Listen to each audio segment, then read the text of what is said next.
প্রিয় ভাইয়ের আমার,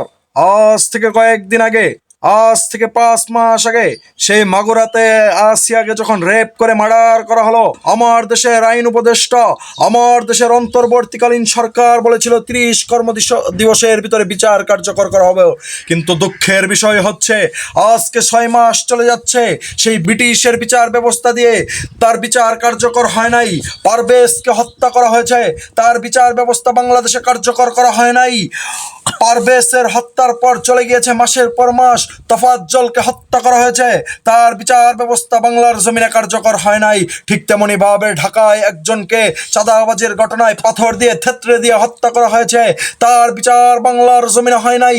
এই ব্রিটিশ কর্তৃক বিচার ব্যবস্থা, যেই বিচার ব্যবস্থার ভিতরে কোরআন নেই, আল্লাহ পাক রব্বুল আলামিন কোরআনের ভিতরে সমগ্র মানব জাতির বিচার ব্যবস্থা রেখেছেন।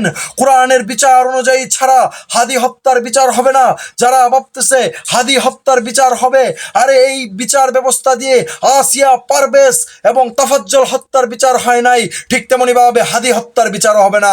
সুতরাং আমাদের আইন উপদেষ্টা আসিফ নজরুল সহ স্বরাষ্ট্র উপদেষ্টা, প্রধান উপদেষ্টাকে একটি কথাই বলতে চাই, যেমনই ভাবে শেখ মুজিবের খুনিকে বছরের পর বছর বিদেশ থেকে আনে যেভাবে বিচার কার্যকর করা হয়েছিল, ঠিক তেমনি ভাবে হাদির হত্যাকারীদেরকেও ব্রিটিশ থেকে আনে, অন্য দেশ থেকে এনে বিচার কার্যকর করতে হবে।